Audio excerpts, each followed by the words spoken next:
Hi, welcome to Focal Point. Today we'll get technical with our guest, Arnold DeBlasi, hear from CCP students their take on the minimum wage issue, and pay a visit to Single Stop here at the college.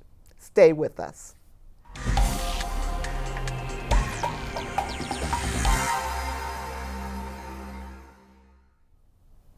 Hi, welcome to Focal Point on CCP TV, the educational channel of Community College of Philadelphia. I'm Darlene Muntz, a student in the Communication Arts curriculum. We have a brand new show for you today. I am here with the coordinator of academic computing, Arnold DeBlasi, the host of CCP TV's Tech for You show. Arnold DeBlasi is a proud graduate of both Father Judge High School and the Community College of Philadelphia. He earned his master's in education at Widener University. After spending 18 years as an associate professor and coordinator of clinical education for the Cardiorespiratory Technologies Department at CCP, he created the Academic Computing Department and serves as their chair. Without further ado, welcome, Arnold. Well, hello, Darlene. Thank you for inviting me. Tell us what the Academic Computing Department is about. Well, academic computing, as the name implies, deals with the use of technology in education. So really what we do is a lot of the ordering of hardware, software, a lot of professional development with faculty on how to use the technology and integrate it into their classrooms, and also being the liaison between the faculty and the IT department so that they both understand what the other want to say. How did you become the host for Tech for You?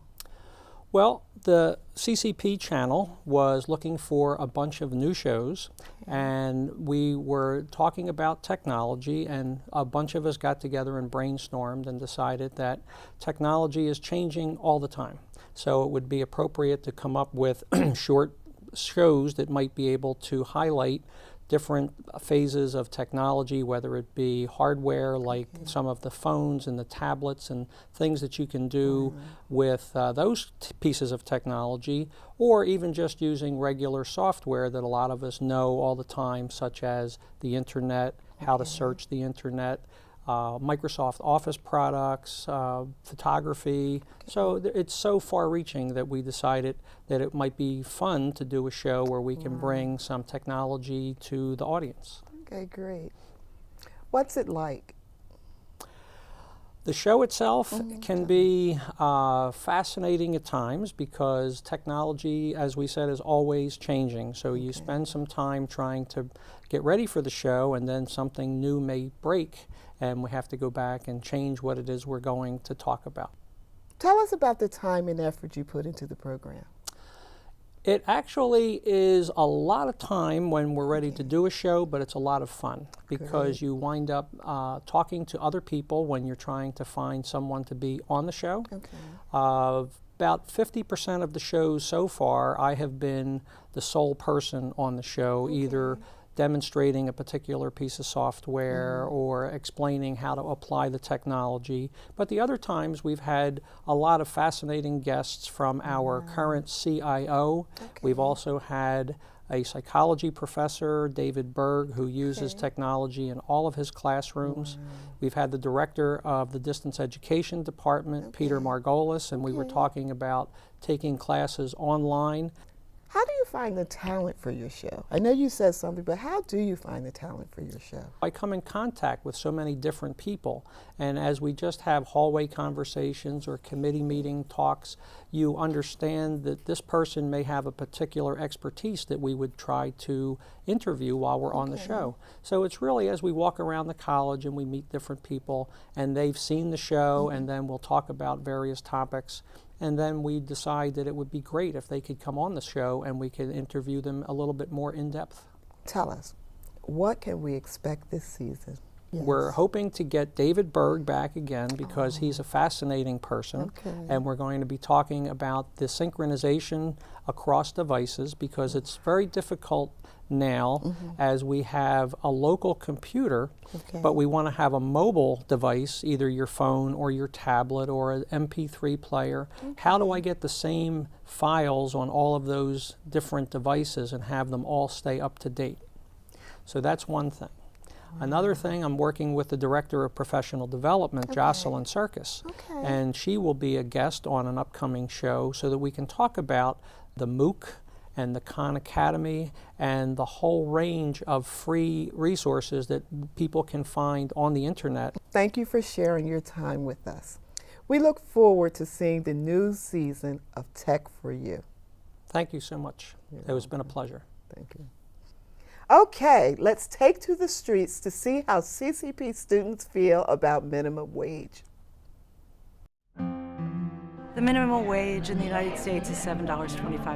$7.25. I believe it's $7.25. $7.25 an hour. In order to pay your bills, people need to make a whole lot more than minimum wage. Maybe you have enough just to pay for rent and transportation there, but other than that, I feel as though you'd be struggling.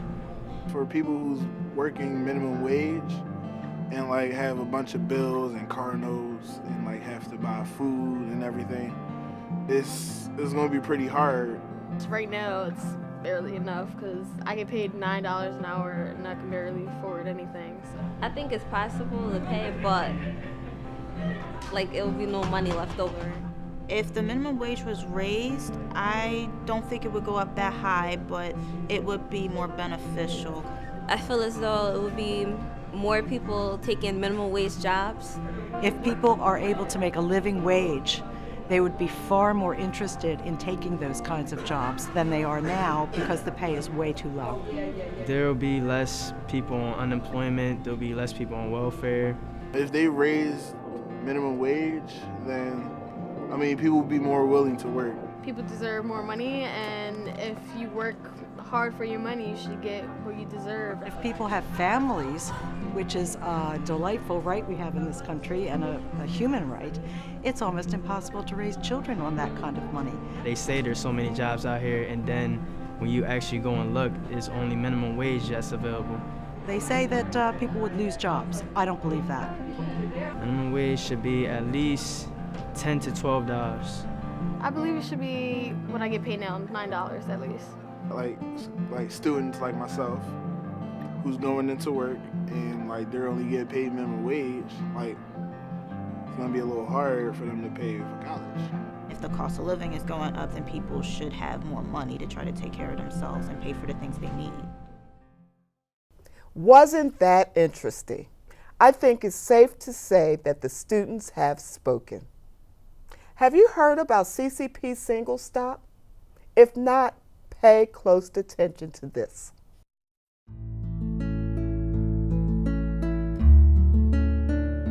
Single Stop is a brand new program at CCP that helps keep students engaged in school by helping with financial resources.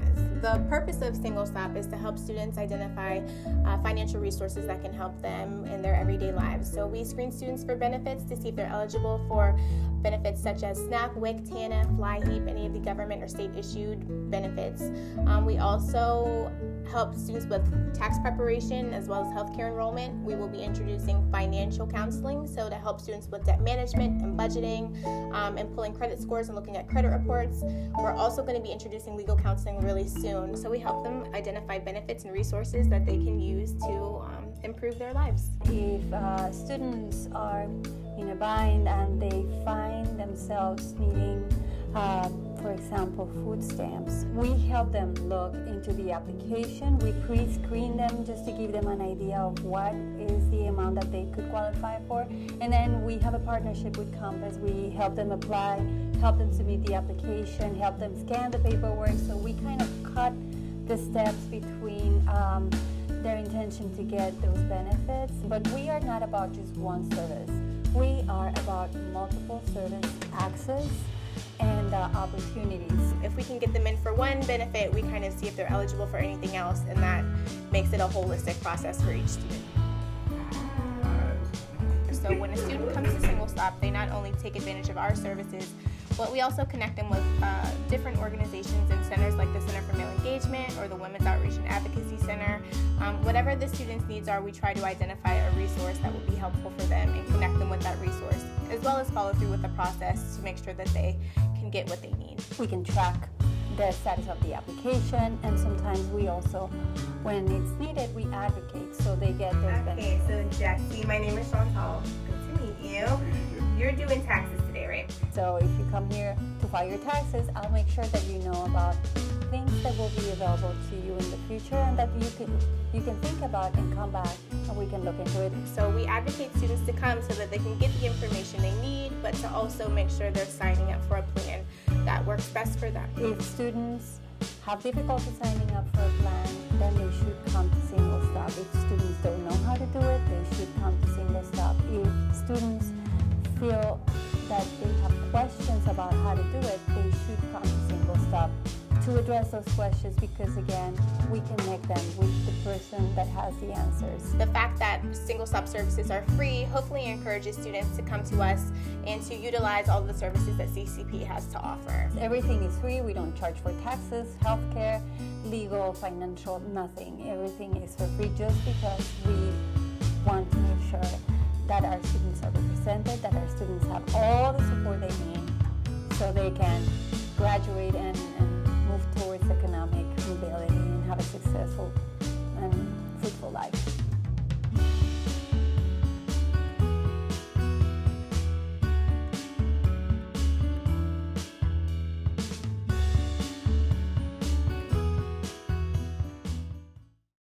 Don't forget to stop by. That's just one of the many valuable resources the college has to offer. Well, that's it for today. I want to thank my guest, Arnold DeBlasi, and a special thank you to all of you for tuning in. You have been watching Focal Point, the Community College of Philadelphia's magazine show on CCP TV, the educational channel of Community College of Philadelphia.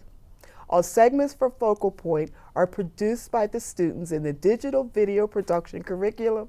I'm Darlene Muntz, a student in the communication arts curriculum. Until next time, stay focused.